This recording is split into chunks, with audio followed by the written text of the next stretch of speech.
기와가 있는 한옥 지붕에 북촌이라고 적힌 간판까지 있지만 여긴 서울의 북촌 한옥마을이 아니라 인도네시아의 북촌 한옥마을입니다.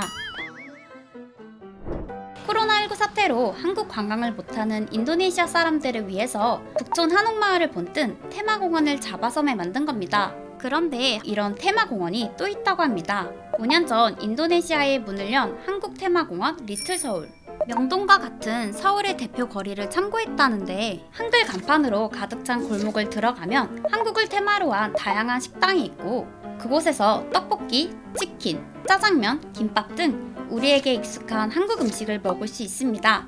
그리고 굳이 이런 한국 테마 공원을 가지 않더라도 인도네시아 도심에서 쉽게 한국 음식을 먹을 수 있다고 합니다. 그런 거 많아요. 인도네시아에 진짜 많아요. 닭갈비 뭐 그런 것도 있고 목장 다 있어요. 더 신기한 게 어떤 한국 아줌마가 그 큰 백화점 안에서 포장마차 하나 있더라고요.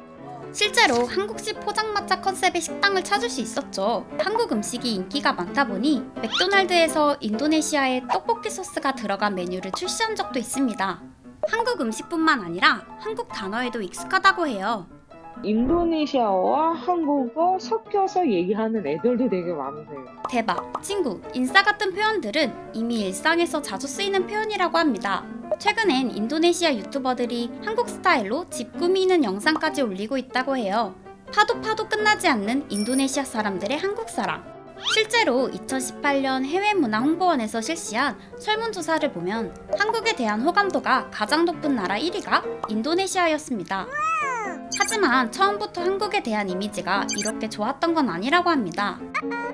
그 기업 진출은 이미 1970년대부터 굉장히 활발하게 이루어졌는데요. 한국의 기업 문화가 약간 좀 고압적이고 인도네시아 내에서도 굉장히 많은 비판을 받고 있어서 그러한 부정적인 이미지를 불식시킨 것이 바로 이 문화의 힘이 아닌가 그렇게 생각을 합니다. 한류가 유행하기 시작한 2000년대 후반부터는 한국인에 대한 이미지가 정말 획기적으로 개선이 됐다고 보여지고요. 하지만 2019년 기업 인권 네트워크와 인도네시아 노동단체 LIPS에서 조사한 자료에 따르면 최저임금 위반, 폭언, 폭행, 야반도주 등의 행동을 일삼는 한국 기업이 20곳에 달한다 하거든요.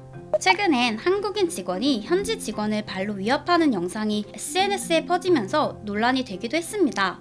이런 일이 앞으로 반복된다면 기껏 쌓아온 한국에 대한 긍정적인 이미지가 이렇게 되면 안 되겠죠?